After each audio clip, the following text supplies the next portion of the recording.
طيب، احنا كذا راح نفتح الشمعات ان شاء الله. عشان نفتح الشمعات في طريقة، اللي هي انه ما نفتح هذا الجرم، بحيث ان احنا نفك هذا الكفرات ونفكها من هنا ونطلع القطع بالكامل نشتغل هنا. لكن انا ابغى افكها واطلعها في الخارج اسهل لي، بحيث اني انا اشتغل فيها في الورشة. طبعا هنا راح نحتاج فك الديكور وفك الاسفنجة هذه. طيب، في طريقة ان احنا نفتحها من نفس المراية، وتكون المراية ثابتة والقاعدة هنا ثابتة، بس نفك القطع الداخلية والخارجية، بس يكون الشغل خارجي. وفي طريقة اللي هي راح افك الديكورات وافكها من نفس الجرم هنا واطلع المراية معايا بالكامل. فانت شوف ايش المناسب.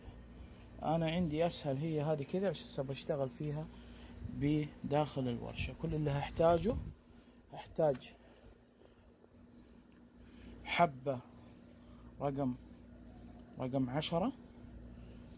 10 دائما بتفك المسامير، لان هي المسامير هنا انا عندي 3 مسامير، هنا واحد، هنا واحد، وهنا واحد. هذه 3 مسامير. وعندي برضو اللي هي الكليبسات اللي راح افكها من القاعدة هنا، فانا راح افكها من هنا. طبعا راح احتاج يعني عشان تفك الديكورات تحتاج يا مفك صليبة. انا مجرد اني بس بحاول اني افتح الجزئية هذه البسيطة، احاول انزلها وافتح المراية وخلاص. وراح نفك لمبات المرايات بالكامل. هذه هي لمبات المرايات، هنا التحكم فيها امر بسيط، بس انا على اساس اني افكها بيد واحدة كذا فكيتها بالكامل. نفس ما قلنا، هذه هي المرايات اللي هو الجزئية هذه بالكامل التحكم فيها. طبعا علشان تحاول تفكها، وانا بحاول اشوف اذا كان مثلا عندك حبة يمديك تدخلها من هنا وتفتحها، بدل ما تفك هذه جزئية بالكامل الديكورات. بحاول اشوف طريقة واصورها لكم. طبعا عشان تفك الديكور، هنا موجود مسمار هنا مسمارين، وهنا مسمار. الغطاء هذا يتفك والقطعة هذه تفتك. ممكن احنا راح نفك الديكور بالكامل، لان احنا راح نركب بعض الليدات. فكها بالكامل زي كذا، راح تطلع معك هذه القطعة. هنفك اجل الكليبسات كلها، بس دقايق. انا كذا فكيت الكليبسات بالكامل، شوفوها. هنا باقي، هنا الان نفتح القطعة هذه بسيطة.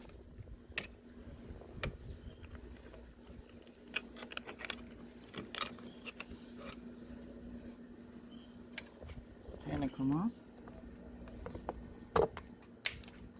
امرها بسيط.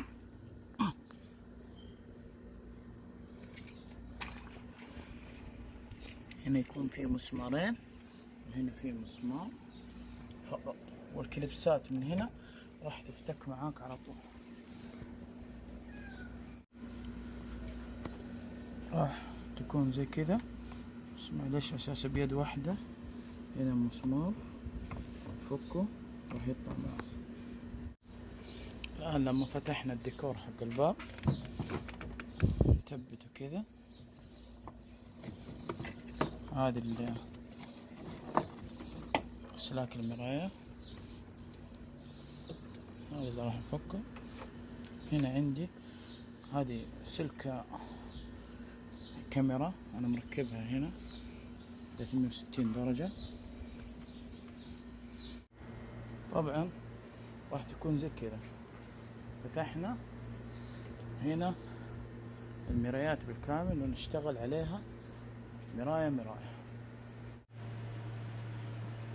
طيب اخوانا، الان معانا المراية راح نفكفكها ان شاء الله على رواقة كذا. اول شيء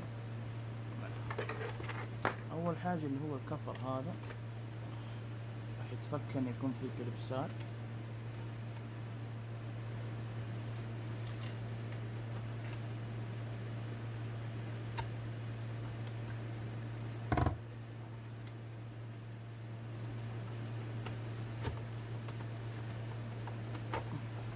راح يتفك معايا، يكون فيه زي الكلبسات. هنا الكفر هذا. طبعا في بعض السيارات اللي هي سكاليت والدينالي، يعني ما تكون الجزئية هذه، تكون الجزئية هذه من تحت. هنا برضو هذه تتفك وهذه تتفك، فتكون نيكل. والجزئية هذه تكون على نفس لون السيارة، او اذا تبغاها بالكامل فتقدر تركبها. هنا في كربسات،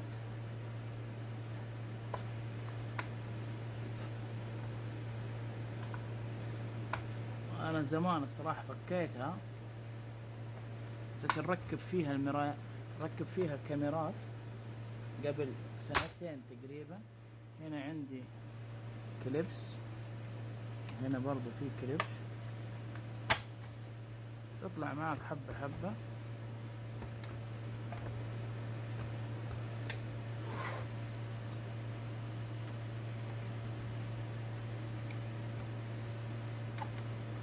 طبعا انا ليش فكيتها وفكيت فكيتها في الورشة؟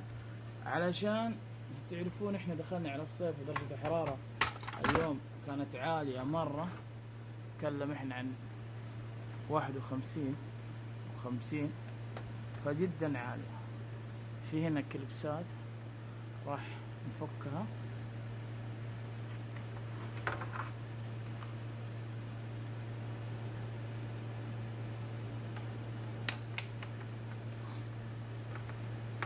واللمبات نفسها تتفك معايا كذا على طول. هنا في لمبة اللي هي اللمبة اللي تنور تحت المراية، تكون تغيرها من هنا، ما يحتاج تفك. يكون في قزازة هنا، تفك القزازة وتغير اللمبة. اللمبة من النوع الكبس الصغار كده. احنا فكينا، راح نغسلهم هذول كلها غبار.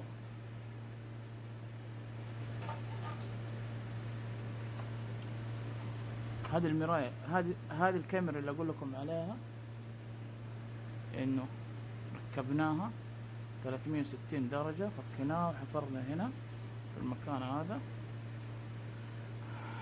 نحاول انه نشوف لصق ونغطيها.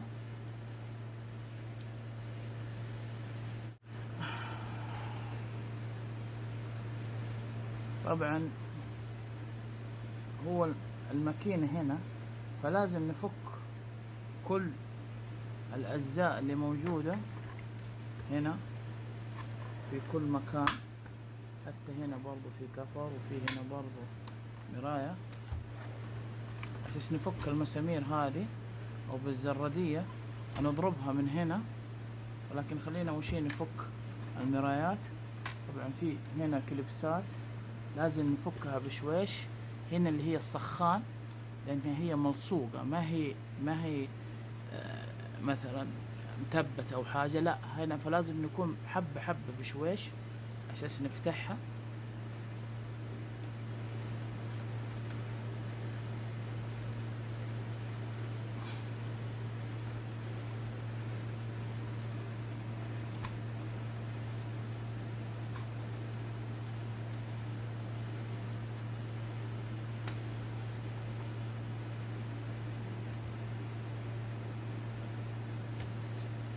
مثل ما قلنا هنا الكليبس حبة حبة بشويش.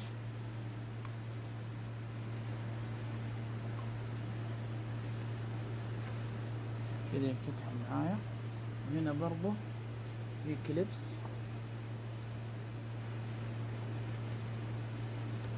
نحاول نفكه.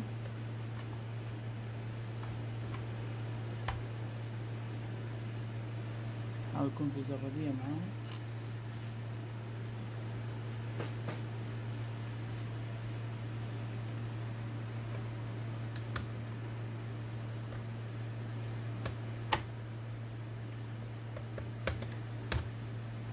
هذه فكت معايا هنا الكليبس.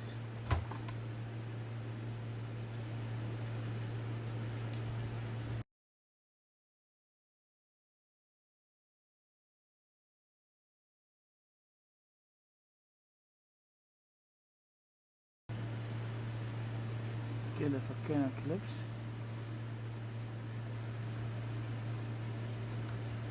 راح يكون هنا برضه عندي الآن اللي هي. طيب يا اخوانا فكيناها. والله كانت صعبة صعبة صعبة صعبة، ما هي بسيطة. طبعا هنا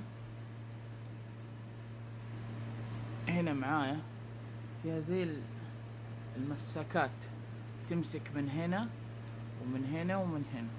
هذه الأربعة، 1 2 3 4. فهذه هي المساكات، هذه هي اللي انت ترخيها حبة حبة وتفتح معاك، عشانها الواحد يعني ما فتحها من زمان وكانت مختلفة شوية كده فتحت. طبعا هذه المراية تتغير بالكامل. هذه فيها إشارة، هنا الإشارات، وهنا فيها سخانات. فتحاول انك يعني تكون منتبه شوية على الأسلاك. احنا بننظف هذه كمان. احنا كده فكيناها هذه.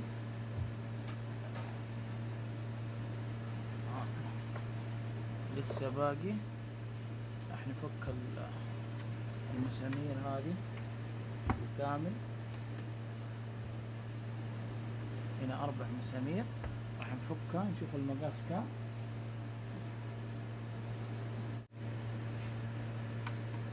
هنا هذه المفكات صراحة يعني لازم تكون موجود الطقم هذا معاه في كل شغل تحتاجه.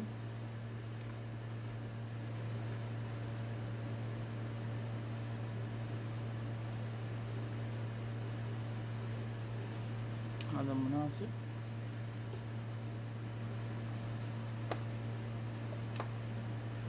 كم رقم الحبة؟ حبة 10. راح نحاول نفتحه.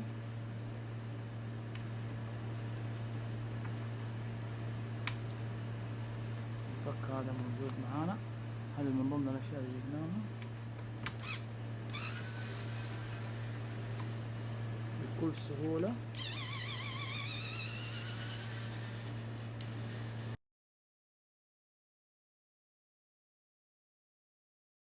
هنا مسامير.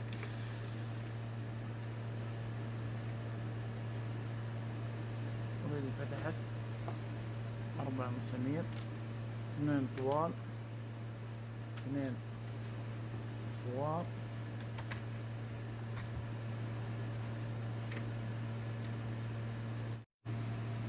بعد ما فكينا الجزئية هذه الآن عشان نفك هذه الجزئية في 3 مسامير هنا.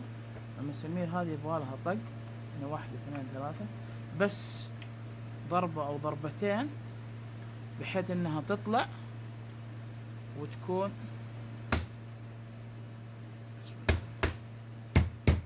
على طول.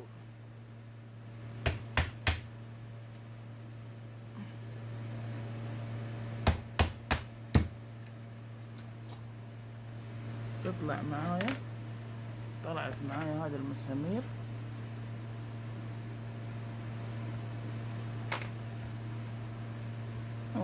اي مسمار بس بحيث انه شيء تضغطه من هنا عشان تطلع على طول. هي الآن فكت معايا.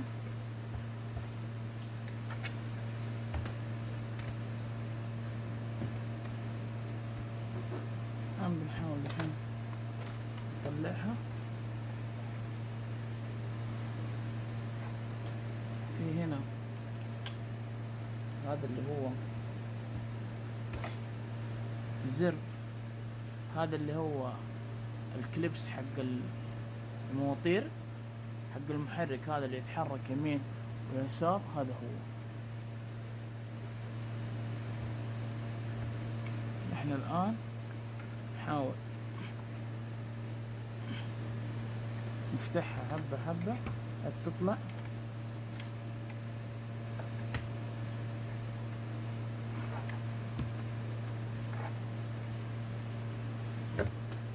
يكون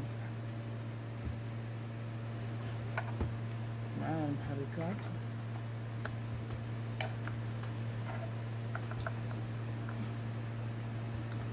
بسم الله.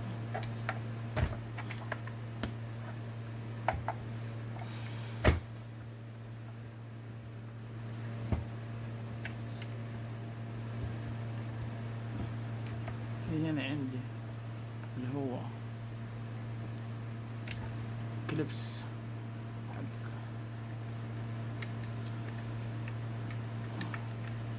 نفتحها. طبعا مليانة تراب، والله يمكن 4 مرات وانا اكنس فيها. هذا الان كلها ان شاء الله يبغالها تنظيف، بحيث انه هذه الاجزاء تكون خارجية. شوف هنا برضو تراب. هذا هنا المحرك، هذا اللي راح يتغير. بس خلينا نشوف رقم المفك اساس نفتحه. هيكون في برضو 4. لا هذه صغيرة شوية.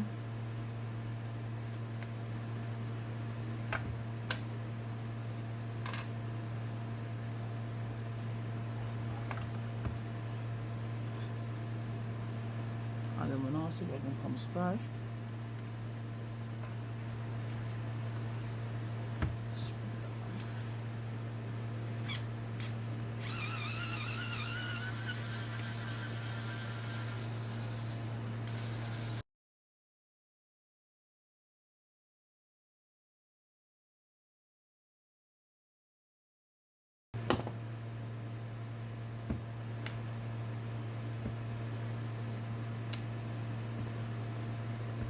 فتح معايا هذا المحرك. نحاول ان نخرج الاسلاك حبة حبة.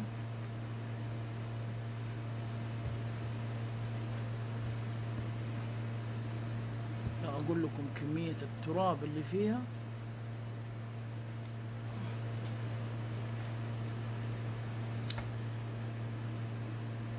طبعا حبة حبة، كليبس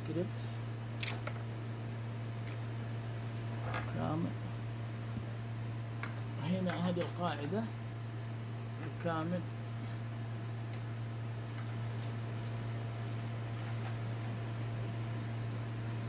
وهذا المحرك. طبعا في بعض الناس يغيروا المحرك بالكامل. هو الشيء اللي خربان هو ترس مكون من جزئية حديد وجزئية بلاستيك. البلاستيك يتكسر، فكل يعني يتكسر مع الوقت كم سنة كده ويتكسر. في انك انت تركب معدن.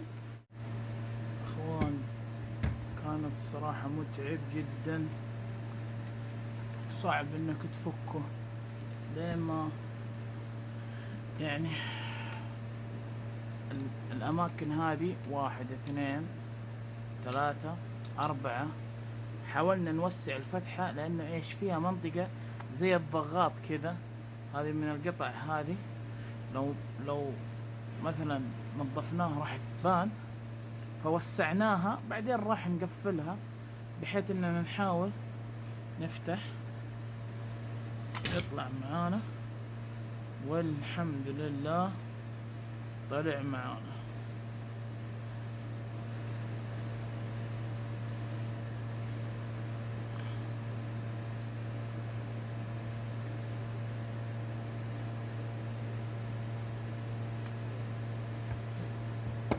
هذا الجزء وهذا الجزء. طبعا هذا الجزء اللي فيه المحرك لا خرب،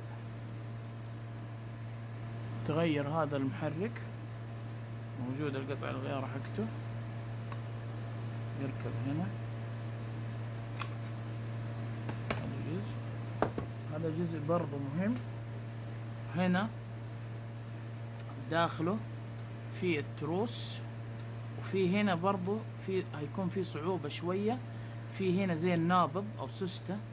هذا النابض والاجزاء هذه لازم انت تكون منتبه شوية، على اساس لما تفك ما تضرب في وجهك. وغير كذا كمان لازم تحط علامة بحيث انك انت توضح الاماكن، لان في تروس راح نوريكم اياها لازم تركب بالضبط. لو ركبناها غلط وجينا نقفل بعدين ما راح تقفل مظبوط وما راح يشتغل معنا المحرك، فلازم نكون واضحين شوية. هنا برضو راح نحاول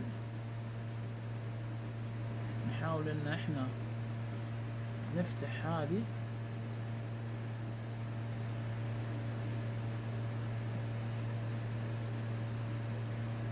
النابض هذا حتى الشحم شوفوا ما في شحم، بعد ما ننظفها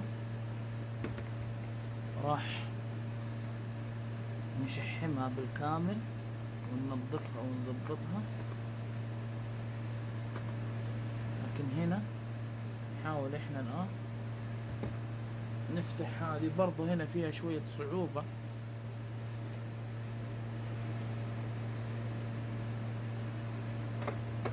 كان اتوقع في اداة اللي هي فك البيرنج، اداة زي الكلام كذا، تضغط تمسكها زي كذا، تضغط تضغط تضغط راح تشد معاك ايش؟ الياي هذا راح ينسحب معاك. هي الطريقة يفكوا فيها الرمان بلي وغيرها. فهنا انت تحتاج واحدة تكون صغيرة شوية اذا كانت متوفرة عندكم، او اذا ما كانت متوفرة والله يعينك لازم تكون ضاغط شوية، تضغط. والله يا اخوان بعد المعركة يمكن قعدت ساعتين على اساس احاول اني افك فيها، لكن الطريقة بس طلعت صحيحة. حتى رحنا اشترينا طبعا هذا اللي هي الكلامب 3 رجول، هذه وظيفتها انها تفك البيرنج، سويناها وعدلنا فيها، قطعناها بحيث انها تكون حادة. فايش كانت المشكلة؟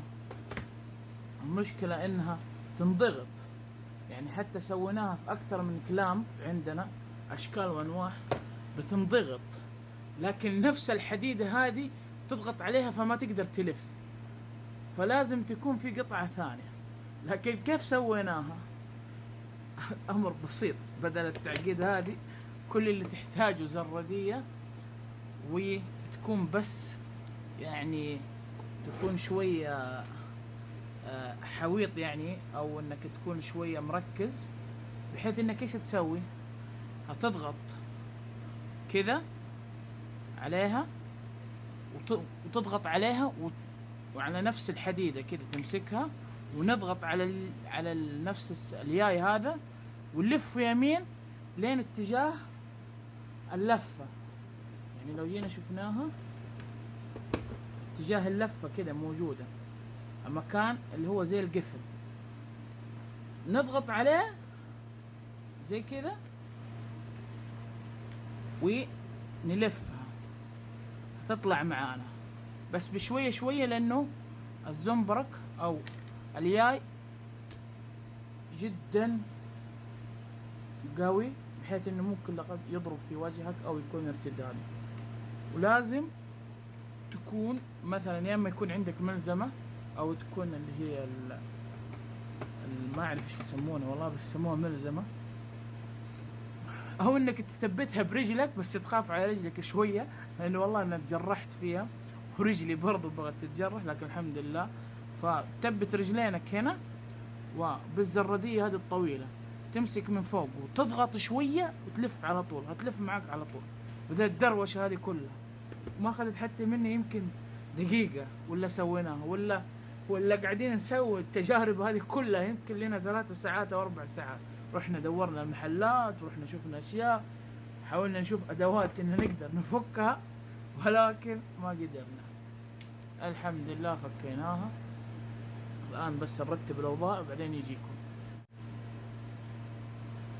الآن بعد ما فكيناها الزنبرك هذا، طبعا نحاول إن نعمل علامة بحيث أساس يكون القاعدة صحيحة.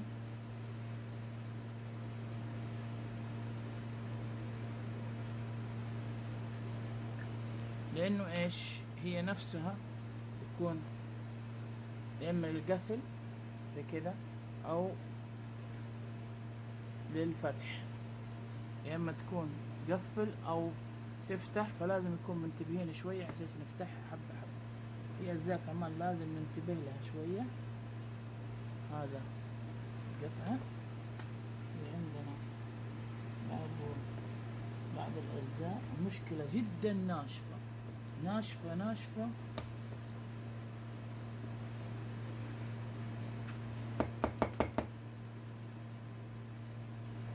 ناشفة جدا ناشفة. هنا كمان برضو تكفيلة، بس احنا نحاول ان نفتح هذه كمان. تكفيلة لازم تتقفل، لازم تكون صحيحة.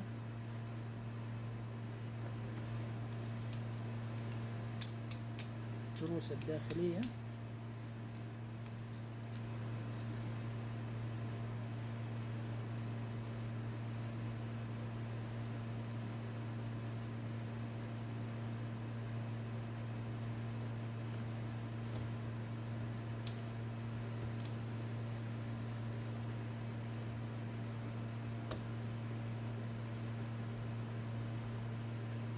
تتقفل صحيح.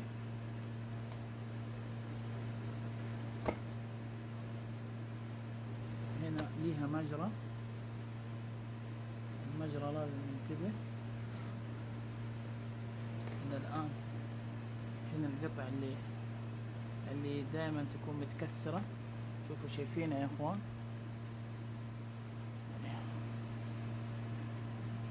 ما اعرف هي واضحة او لا. تكون في اضاءة انور لكم اياها. شايفينها كيف؟ شايفين كيف دايبة؟ هي هذه التروس متكسرة، فحبة حبة وناشفة، حبة حبة احنا نحاول نطلعها عشان في أجزاء هنا. هذه الأجزاء وهذه الأجزاء لازم نحافظ عليها ما تضيع، أساس هي زي القواعد اللي تثبت فيها التروس هذه، زي البيرين كذا. والله حتى الشحم مصفر ومنتهي. أول مرة أشوف شحم أصفر زي الكبريت قاعد.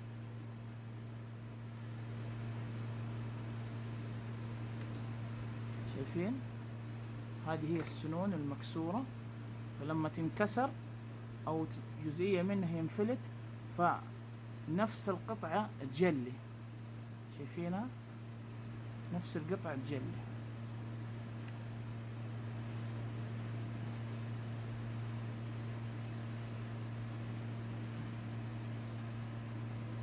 هذه، لكن القطعة الجديدة بوريكم تروس معدنية.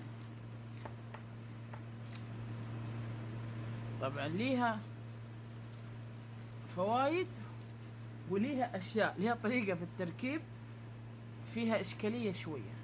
هذه هي، شفنا كيف وشفنا كيف.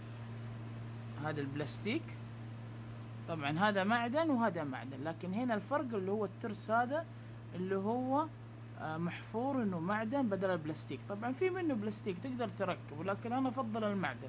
لكن في طريقة، في اشكالية، المشكلة انه المعدن بيوصل الكهرباء بالساكن، فلما توصل المراية نفسها في البادي هتكون المحرك ما يشتغل، لازم تعزل المسامير على اساس تكون نفسها نفس المراية معزولة، بحيث انها تشتغل على طول.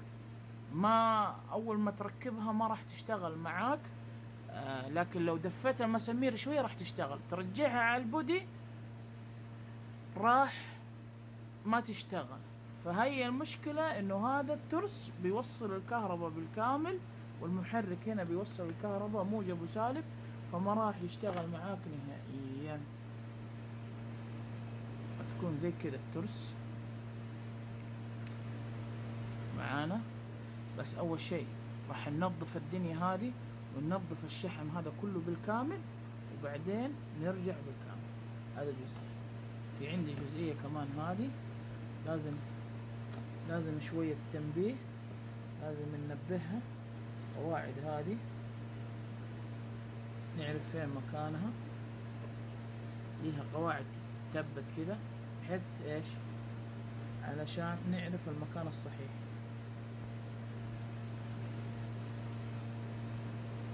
نحط علامة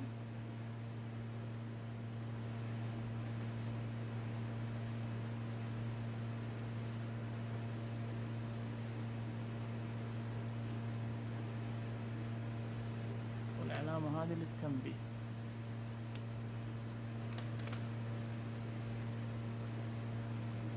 ليه؟ علشان ما يختلف معايا التركيب وما هيبان معايا الا لما اقفل، ما راح تكون تشتغل معايا صح. هنا القاعدة لازم تكون صحيح. شايفينها؟ احنا حطينا العلامة كذا، بس راح ننظف الدنيا هذه كلها، الأجزاء هذه كلها بالكامل. ترس شوفوا كيف شكلها، لازم تتنظف بالكامل. نحاول ننظفها ونرجع لكم من جديد. جيناكم بعد التنظيف، بعد أزمة حاولنا ننظف اللي نقدر عليه. استخدمنا Q4 صراحة كويس. لا في برضه تقدر تستخدم بنزين او اي مثلا إيسيديلكو او غيرها. Q4 سريع وينظف، يعني يزيل لك الشحوم على طول، بس تحتاج كم علبة معاه. حاولنا ننظف الدنيا اللي قدرنا عليه. هنا الآن نظفنا الشيء اللي نقدر عليه. الآن راح نركب التروس هذا الترس الجديد مثل ما قلنا. راح نركب واحد كذا، واحد هنا. هذا وظيفتها زي البيرنج، زي الرمان بلي.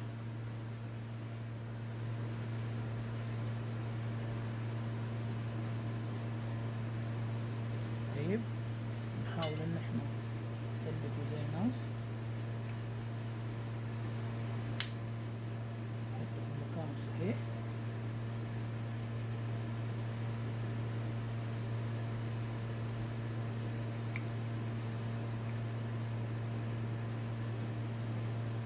كذا صار مكانه زي الحلاوة. طبعا راح نضيف له شحم،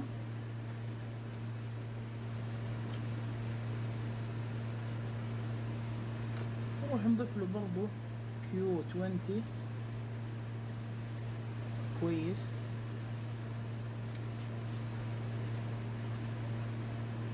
راح نضيف له اياه بحيث انه يكون اللزوجة تمام. حرك شوية ما شاء الله يعني. وهنا برضو حاولنا نحط له Q20 من الداخل.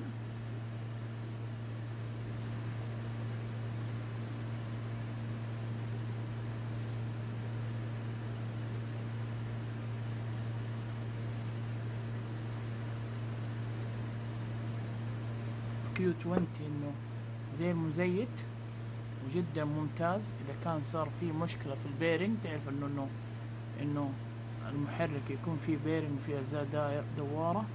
احنا نحاول انه مادام فكينا الشي نحاول انه نظبطه ونمسح الأجزاء.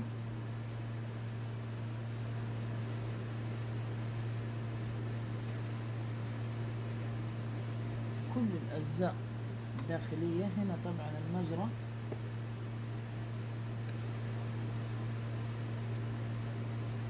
مجرى الأسلاك تحتاج برضو اللي هو منظف الأسلاك، منظف الإلكترونيات، يكون زي السائل، زي الكحول، بحيث انه ينظف ولا يبقى اثار. لانه ايش الافياش وما الافياش والاسلاك مرة واحدة، وانت لما تنظف فننظف مرة واحدة. الان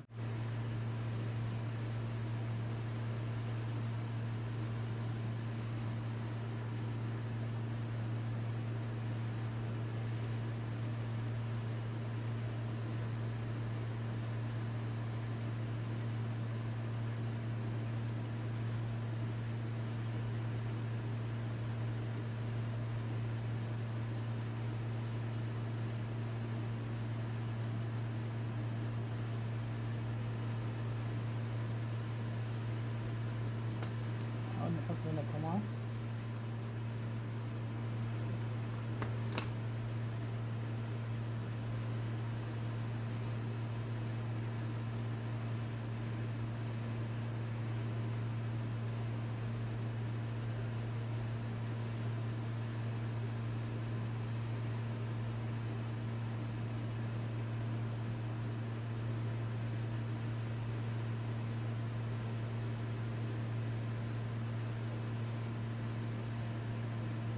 عشان يكون في سلاسة في الحركة.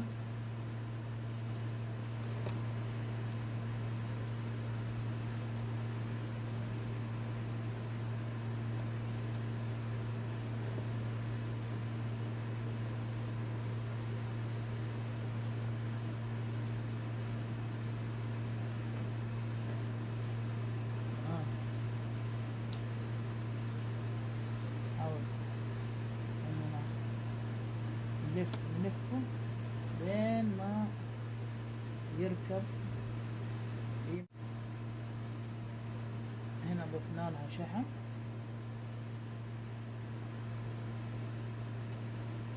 والآن نحط لها هنا شوية كمان.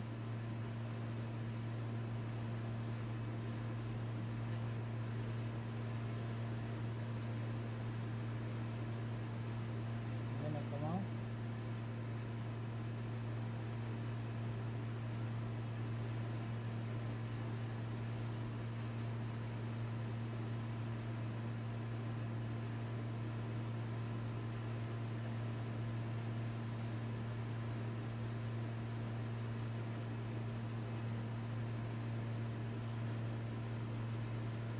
نيجي نقفل.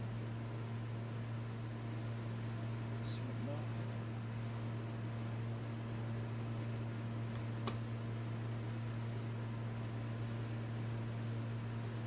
كده قفلنا.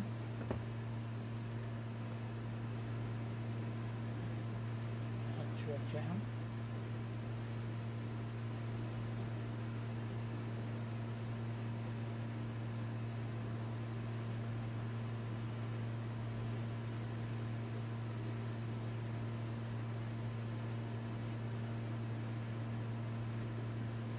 الشحم وظيفته حماية وتزييت للمنطقة وتقليل الاحتكاك ويزيد العمر.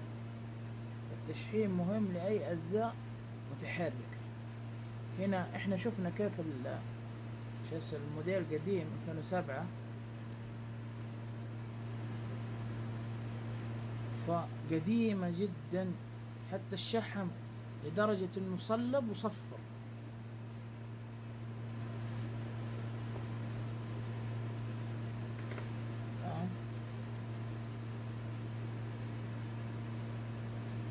قفلنا الأجزاء. هنا محرك لازم يكون تتأكد اتجاهه. هنا شايفين السنتين هذه سنتين هذه هي اللي الفيش حق.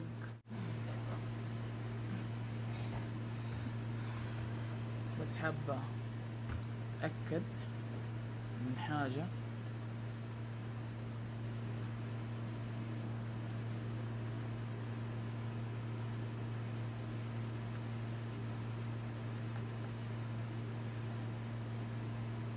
يركب كذا فلازم هذه تلف كذا، فنحاول نتأكد قبل لا نركبها أساس. أيوه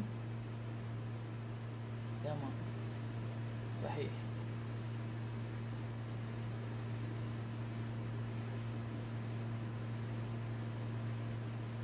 كذا نقفل، كذا نفتح، بس نحاول نتأكد.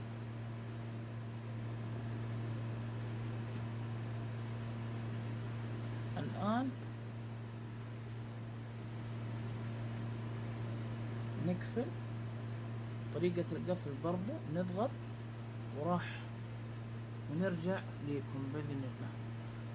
بس نمسح يدنا من الشحم أساس لجز. طبعا رجعنا. هذه آخر حل، حاولت إني أقفلها بس المشكلة إنك لما نقفل الفتحة ما تيجي بالضبط اللي هي التكفيلة حقتها. فهذا الحل الوحيد اللي احنا نضغط نفس النابض بحيث ان نضغطه آخر شيء، بعدين نلفه على كيفنا، بعدين نقطعها فترتد على طول. هي هذا الشيء الوحيد اللي قدرنا راح نسويه إن شاء الله، وهو آخر حل.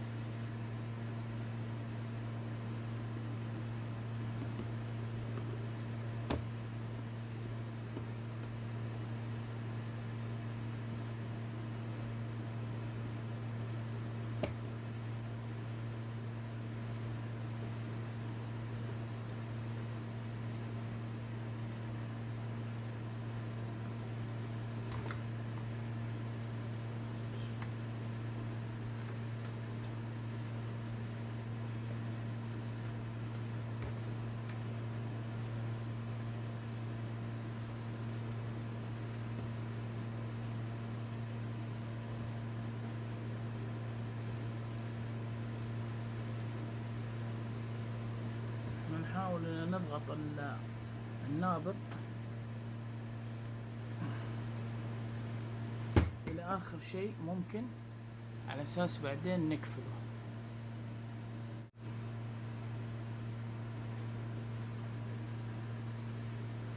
ونشوف احنا ايش سوينا.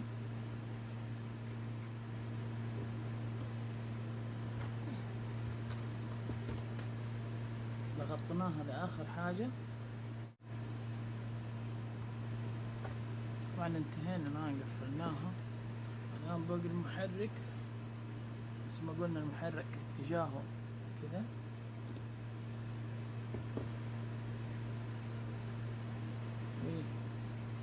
الان كذا قفلنا.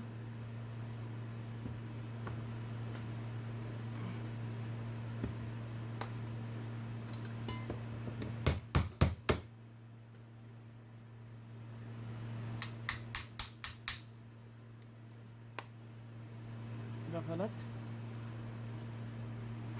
الآن كان في زوايد،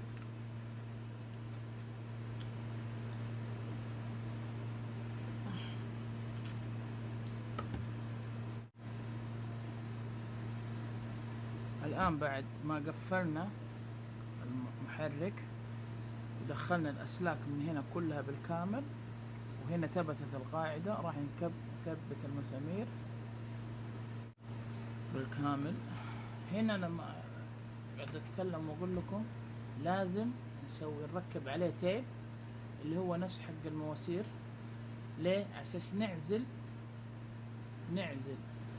المسامير بالكامل بحيث انها ما تكون موصلة للكهرباء، لان نفس ما قلنا هذه هي الشيء البسيط. لما تغيروا من سنة حديد لازم تعزل المناطق هذه علشان يكون ما تكون الكهرباء توصل في البودي نفسه الساكن، او ممكن من هنا، ولكن احنا خلاص هنعزل من هنا ونركب قطعة ربل لما نيجي نقفل بالمسامير، بحيث زي يكون زي التايت زي النت كذا، ونقفل عليها يكون معزولة بالكامل وبس. او ممكن نعزلها بمادة بحيث انها ما تكون موصلة للكهرباء او اي من كان، اي مادة عازلة.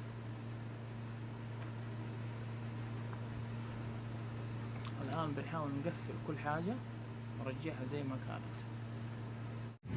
السلام عليكم. بعد ما ركبنا وقفلنا الديكورات وكل حاجة، طبعا انا ما رضيت انها تاخذ وقت شوية، زبطت ونظفت وحتى غيرت اللمبات، وكنت في لمبة داخلية. بعد التنظيف الحمد لله وخلصنا امورها وثبتناها والحمد لله وضعها تمام، ما في اي شيء، ما في اي مشكلة. حتى كنا متخوفين انه الكهرباء تكون فيها اشكالية، الحمد لله وضعها تمام. انه لما نركبها بدون عازل ممكن تأثر على الكهرباء، ولكن ما أثرت معانا بدون ما نعزل، بدون ما نسوي أي شيء. الحمد لله جات معانا مظبوط.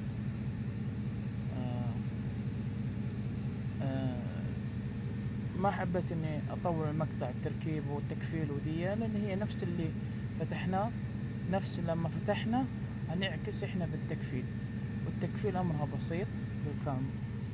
خلينا نجرب معانا، نقول بسم الله. ما شاء الله تبارك الرحمن.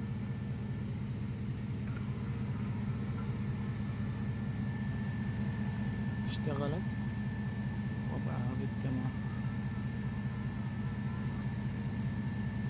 طبعا هذه لسه ما اشتغلنا عليها لأنها تاخذ وقت شوية.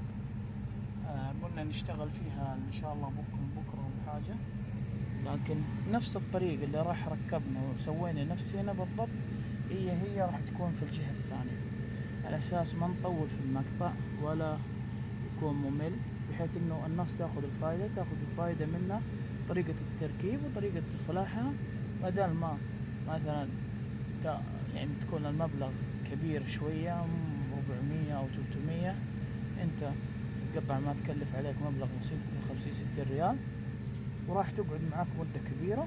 وبالعكس كده أنت حافظت على مراية، مثلا إذا كانت مراية الوكالة حافظت عليها وما رميتها، وفرت فلوس، إن هي قيمتها تقريبا ممكن تايواني أو شيء بحدود 500 ل2، فأنت وفرت المبلغ هذه 50 ريال. طبعا إذا كانت بس هي مشكلة في التروس، وبرضه حتى في الزحمة وغيرها، ميزة الترس نفس ما قلنا إنه مهما حتى لو مثلا صقعت أو ده، الترس اللي جوا ما هو بلاستيك، معدن، راح يستحمل الكرف. يعني إذا كان مثلا بلاستيك 2 أو ده، هذا ممكن نقعد 4 أو 6 سنوات على حسب الاستخدام، والحمد لله.